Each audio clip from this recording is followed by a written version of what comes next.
નમસ્કાર મિત્રો, સ્વાગત છે તમારું ગુજરાત માહિતી યુટ્યુબ ચેનલમાં। આજના તાજા અને મહત્વના આપ સૌનો ઉપયોગી 20 મોટા સમાચાર વિશે વિડીયોમાં વાત કરીશું, તો છેલ્લે સુધી જોતા રહેજો। આજના સૌથી પહેલા સમાચાર વિશે વાત કરીએ તો બેઠકો 0 પણ કોંગ્રેસે આમ આદમી પાર્ટીનો ખેલ બગાડ્યો। દિલ્હીમાં આમ આદમી પાર્ટીની વિદાય, જ્યારે ભાજપનું આગમન। 27 વર્ષ પછી ભાજપને રાજધાની દિલ્હીમાં સત્તા મળી, જોકે કેજરીવાલની નામોશી ભરી હાર થઈ છે। કોંગ્રેસના સુપડા સાફ થયા, જોકે તમામ સીટો પર કોંગ્રેસની શરમજનક હાર દિલ્હીમાં થઈ છે। ભાજપના પ્રવેશ વર્મા જાયન્ટ કિલર નીકળ્યા, જોકે અરવિંદ કેજરીવાલને તેઓએ પરાજય નવી દિલ્હીની બેઠક પરથી આપ્યો છે। તે સિવાય જો વાત કરવામાં આવે તો આમ આદમી પાર્ટીના મનીષ સિસોદિયા, સૌરવ ભારદ્વાજ, અવધ ઓઝા જેવા દિગ્ગજ નેતાઓ પણ હાર્યા છે, જોકે માત્ર આતિશી જીતી શક્યા। કોંગ્રેસના સંદીપ દીક્ષિતનો પણ પરાજય થયો છે, જોકે મુખ્યમંત્રીની ખુરશી માટે ભાજપના પ્રવેશ વર્માનું નામ ફ્રન્ટ રનર છે।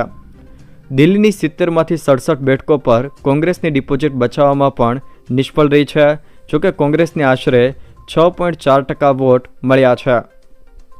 દિલ્હી વિધાનસભા ચૂંટણીના પરિણામો જાહેર થઈ ચૂક્યા છે। ભાજપ 48 બેઠકો પર વિજય મેળવીને સ્પષ્ટ બહુમત સાથે 27 વર્ષ બાદ દિલ્હીમાં સત્તા પર પરત ફરી છે। આમ આદમી પાર્ટી 22 બેઠકોમાં જ સમેટાઈ ગઈ છે। આમ આદમી પાર્ટી 14 બેઠકોથી બહુમતનો આંકડો પાર ન કરી શકી, જોકે એક રોચક આંકડો એ પણ છે કે 70 વિધાનસભા બેઠકોમાં 13 બેઠકો એવી પણ રહી છે કે જ્યાં કોંગ્રેસના કારણે આમ આદમી પાર્ટીને હારનો સામનો કરવો પડ્યો છે। હકીકતમાં આ બેઠકો પર હારનું અંતર કોંગ્રેસને મળેલા મત કરતાં ઓછો રહ્યો છે, એટલે કે જો આમ આદમી પાર્ટી અને કોંગ્રેસ મળીને ચૂંટણી લડત તો આ 13 બેઠક ભાજપ હારી શકત। લોન લેનારા બેંક ખાતા ધારકોને મોટી રાહત। રિઝર્વ બેંક ઓફ ઇન્ડિયાએ લોન લેનારાઓને મોટી રાહત આપી છે।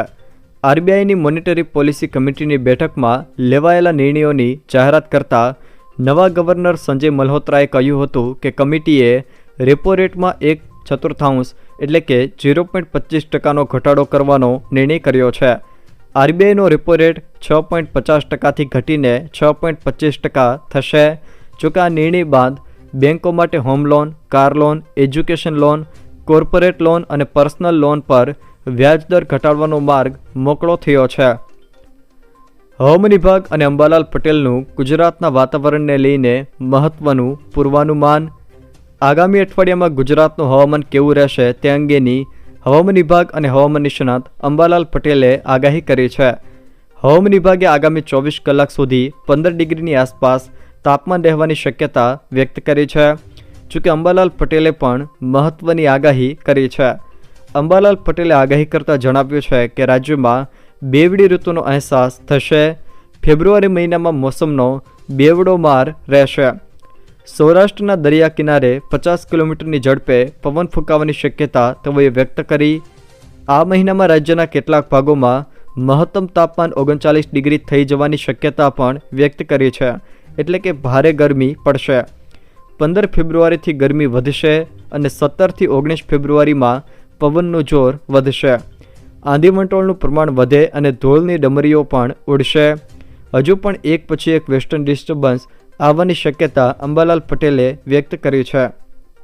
વધુમાં તેઓએ જણાવ્યું છે કે માર્ચ મહિનામાં મજબૂત વેસ્ટર્ન ડિસ્ટર્બન્સ આવતા રાજ્યના ભાગોમાં માવઠું થવાની પણ શક્યતા રહેશે, જોકે તારીખ 14થી લઈને 16 માર્ચમાં હવામાનમાં પલટો આવશે।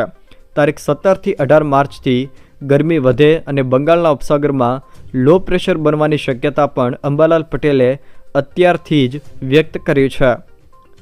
દિલ્હી ચૂંટણીમાં હાર બાદ આતિશીએ મુખ્યમંત્રી પદ પરથી આપ્યું રાજીનામું। આમ આદમી પાર્ટીની હાર બાદ દિલ્હીના મુખ્યમંત્રી આતિશીએ મુખ્યમંત્રી પદેથી રાજીનામું આપ્યું। એલજી વીકે સક્સેનાને રાજીનામું સુપ્રત કર્યું। દિલ્હીમાં આમ આદમી પાર્ટી હારી ગઈ છે। હવે આતિશીએ મુખ્યમંત્રી પદ પરથી રાજીનામું આપી દીધું છે। તેમણે પોતાનું રાજીનામું એલજી વીકે સક્સેનાને સુપ્રત કર્યું છે। દિલ્હીમાં આમ આદમી પાર્ટીને કારમી હાર મળી છે। કેજરીવાલ, મનીષ સિસોદિયા અને સત્યેન્દ્ર જૈન જેવા દિગ્ગજોને હારનો સામનો કરવો પડ્યો છે, જોકે આતિશી પોતાની સીટ બચાવવામાં સફળ રહ્યા। તેમણે ભાજપના નેતા રમેશ વિધુરીને હરાવ્યા છે. બનાસકાંઠાના વિભાજન બાદ શંકર ચૌધરીએ મહત્વના સંકેત આપ્યા. બનાસકાંઠામાં ફરી કોઈ મોટો ફેરફાર થઈ શકે છે તેવા એંધાણ છે, કેમ કે વિધાનસભા અધ્યક્ષ શંકર ચૌધરીએ વાવ થરાદ જિલ્લો બન્યા બાદ રાહ તાલુકો પણ બનાવવાના સંકેત આપ્યા છે. થરાદના કિયાલ ગામના લોકોને સંબોધિત કરતી વખતે શંકર ચૌધરીએ કહ્યું કે કિયાલ ગામ નજીક જ તાલુકો પણ તમારા નજીક કરીશું. આવનાર પેઢીના વિકાસ માટે ચર્ચા વિચારણા બાદ નિર્ણય લેવાશે. ગૌણ સેવા પસંદગી મંડળ દ્વારા પરીક્ષાની કરાઈ જાહેરાત. પેટા હિસાબનીશ અને પેટા તિજોરી અધિકારીની પરીક્ષા જાહેર કરવામાં આવી છે. આગામી 18 અને 19 ફેબ્રુઆરીએ મુખ્ય પરીક્ષા લેવાશે. 266 ખાલી પડેલી જગ્યાઓ ભરવામાં આવશે. ચારધામ યાત્રાને લઈને નોંધણી પ્રક્રિયાને લઈને મહત્વના સમાચાર. ચારધામ જનારાઓ માટે સારા સમાચાર છે. યાત્રા સંદર્ભે વહીવટી તંત્રએ 15 દિવસ માટે 24 કલાક ઓફલાઈન નોંધણી કાઉન્ટર ખોલવાનો નિર્ણય લીધો છે. નોંધણી સુવિધા 2 શિફ્ટમાં ઉપલબ્ધ રહેશે, જેમાં કર્મચારીઓ મુસાફરીનું મેન્યુઅલ નોંધણી કરશે. એકવાર પરિસ્થિતિ સામાન્ય થઈ જાય પછી નોંધણીનો સમય સવારે 8થી રાત્રે 11 વાગ્યા સુધી બદલી શકાય છે. તમને જણાવી દઈએ કે આ વખતે 40% નોંધણીઓ ઓફલાઈન અને 60% ઓનલાઈન રહેશે. સરકારી કર્મચારીઓ માટે ખુશખબર. સરકાર હોળીના તહેવાર પહેલાં મોંઘવારી ભથ્થું એટલે કે ડીએ વધારી શકે છે. આ વખતે સરકાર કેન્દ્રીય કર્મચારીઓના મોંઘવારી ભથ્થામાં 3%નો વધારો કરી શકે છે. ડીએમાં આ વધારો 1 જાન્યુઆરી 2025થી લાગુ માનવામાં આવશે. સરકાર વર્ષમાં 2 વાર ડીએમાં વધારો કરે છે, જો કે 1 જાન્યુઆરી અને 1 જુલાઈ. પાવાગઢમાં 17 ફેબ્રુઆરીથી 1 માર્ચ સુધી રોપવે સેવા બંધ રહેશે. ગુજરાતના સુપ્રસિદ્ધ યાત્રાધામ પાવાગઢમાં 17 ફેબ્રુઆરીથી 1 માર્ચ સુધી ભક્તો રોપવે સુવિધાનો લાભ ઉઠાવી શકશે નહીં. સમારકામના કારણે આ નિર્ણય લેવામાં આવ્યો છે. જો કે 2 માર્ચથી સેવા ફરીથી રાબેતા મુજબ શરૂ થશે. પાટીદાર આંદોલન સમયના 9 કેસ પરત ખેંચાયા. ગુજરાતમાં પાટીદાર અનામત આંદોલન સમયે હાર્દિક પટેલ સહિત અનેક પાટીદાર યુવાનો પર રાજદ્રોહ સહિતના અનેક કેસો દાખલ કરવામાં આવ્યા હતા. જે બાદ હવે મુખ્યમંત્રી ભૂપેન્દ્ર પટેલની સરકારે હાર્દિક સહિત બધા જ યુવાનોને રાહત આપી છે અને આંદોલન વખતે થયેલા તમામ કેસ પરત ખેંચાશે. આ અંગે ભાજપના ધારાસભ્ય હાર્દિક પટેલે સોશિયલ મીડિયા પ્લેટફોર્મ એક્સ પર પોસ્ટ કરીને મુખ્યમંત્રી ભૂપેન્દ્ર પટેલ અને ગૃહ રાજ્યમંત્રી હર્ષ સંઘવીનો આભાર માન્યો છે. મણિપુરના મુખ્યમંત્રી બિરેન સિંઘે રાજીનામું આપ્યું. મણિપુરના મુખ્યમંત્રી બિરેન સિંઘે મુખ્યમંત્રી પદ પરથી રાજીનામું આપી દીધું છે.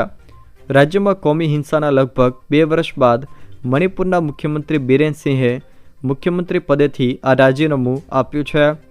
જોકે મણિપુરનો મુદ્દો છેલ્લા ઘણા સમયથી વિવાદોમાં ઘેરાયો હતો. આ બધા વિવાદો પછી મણિપુરના મુખ્યમંત્રી પદેથી બિરેન સિંહે રાજીનામું આપ્યું છે. દાહોદ ભાજપમાં પક્ષ વિરોધી પ્રવૃત્તિ બદલ 18 કાર્યકર્તાઓ 6 વર્ષ માટે સસ્પેન્ડ. દાહોદ ભાજપમાં પક્ષ વિરોધી પ્રવૃત્તિ બદલ ભાજપના 18 કાર્યકર્તાઓ 6 વર્ષ માટે સસ્પેન્ડ કરવામાં આવ્યા છે. ભાજપમાંથી ટિકિટ ન મળતા અન્ય પક્ષ સાથે સાંઠગાંઠની પ્રવૃત્તિ સામે આવી હતી. જોકે વિરોધી પ્રવૃત્તિમાં જિલ્લા લઘુમતી મોરચા પ્રમુખ, યુવા મોરચા કારોબારી સભ્ય, શહેર બક્ષીપંચ મોરચા પ્રમુખ જેવા અગ્રણી કાર્યકર્તાઓનો સમાવેશ થાય છે. ગુજરાતમાં યુસીસીને લઈને મોટી જાહેરાત. ગુજરાતમાં યુનિફોર્મ સિવિલ કોડ લાગુ કરવાની તૈયારી. સુપ્રીમ કોર્ટના નિવૃત્ત જજની અધ્યક્ષતામાં કમિટીની જાહેરાત કરવામાં આવી. જોકે 45 દિવસમાં રિપોર્ટ કમિટી સોંપશે. મુખ્યમંત્રી ભૂપેન્દ્રભાઈ પટેલ અને ગૃહ રાજ્યમંત્રી હર્ષ સંઘવીએ પત્રકાર પરિષદ યોજીને તેની જાહેરાત કરી. જોકે રાજ્ય સરકાર ડ્રાફ્ટ તૈયાર કરવા માટે કમિટી બનાવશે. લોકો પાસેથી સૂચનો મેળવ્યા બાદ તેનો અમલ કરાશે. ગુજરાતમાં હાલમાં જ પ્રોસિક્યુશન વિભાગને ન્યાયના બદલે ગૃહ મંત્રાલય હેઠળ લાવ્યા બાદ હવે રાજ્યમાં ગૃહ મંત્રાલય સંબંધી મહત્વના નિર્ણયો આવી રહ્યા છે અને મુખ્યમંત્રી ભૂપેન્દ્ર પટેલ તથા ગૃહ રાજ્યમંત્રી હર્ષ સંઘવી આ અંગે મોટી જાહેરાત કરી છે. બજેટમાં ટેક્સ પ્રથાને લઈને મોટા ફેરફાર. 12 લાખ રૂપિયા સુધી કોઈ ટેક્સ ન લાગવાની જાહેરાત. બજેટમાં જાહેરાત પ્રમાણે ₹7 લાખને બદલે 12 લાખની આવક ટેક્સ ફ્રી કરાય છે। કઈ રીતે હવે ટેક્સ લાગુ થશે એના વિશે જો વાત કરીએ તો 0 થી લઈને 4 લાખ રૂપિયા સુધી કોઈ ટેક્સ નહીં, 4 થી લઈને 8 લાખ રૂપિયા સુધી 5% ટેક્સ, 8 થી લઈને 12 લાખ રૂપિયા સુધી 10% ટેક્સ લાગશે, 12 થી લઈને 16 લાખ રૂપિયા સુધી 15% ટેક્સ લાગશે, 16 થી લઈને 20 લાખ રૂપિયા સુધી 20% ટેક્સ લાગશે, 20 થી લઈને 24 લાખ રૂપિયા સુધી 25% ટેક્સ લાગશે। જોકે 24 લાખ રૂપિયાથી ઉપર 30% ટેક્સ લાગશે। મિત્રો, વાત એવી થઈ રહી છે કે 12 લાખ રૂપિયા સુધી કોઈ ટેક્સ ન લાગવાની જાહેરાત કરાઈ છે, તો અહીંયા 8 થી લઈને 12 લાખ રૂપિયા સુધી 10% ટેક્સ કઈ રીતે અને તેમાંથી કઈ રીતે રાહત મળશે એના વિશે જો વાત કરીએ તો 87A ની કલમ એમાં ₹25,000નું રિબેટ વધારીને ₹60,000 કરાયું છે, જેથી ₹4 થી 8 લાખના સ્લેબમાં ₹20,000 અને ₹8 થી 12 લાખના સ્લેબમાં ₹40,000 એમ ₹12 લાખ રૂપિયા સુધીની આવક પર કુલ ₹60,000 સુધીનું રિબેટ લઈને આવક પર ટેક્સ નહીં લાગે। જોકે પગાર ધારકોને વધુ ₹75,000 સ્ટાન્ડર્ડ ડિડક્શનનો લાભ પણ મળશે। આમ તેમની ₹12.75 લાખ રૂપિયા સુધીની આવક પર ટેક્સ નહીં લાગે। આ સ્લેબમાં કેપિટલ ગેઇન્સની આવક નહીં ગણાય। જો મિત્રો આ વિડીયો તમને પસંદ આવ્યો હોય તો વિડીયોને લાઇક કરો, તમારા મિત્રો સાથે શેર કરો અને જો તમે અમારી ચેનલમાં નવા હો તો ચેનલને સબસ્ક્રાઈબ જરૂર કરજો, જેથી મારા આવનારા તમામ વિડીયોની માહિતી તમારા સુધી પહોંચી શકે।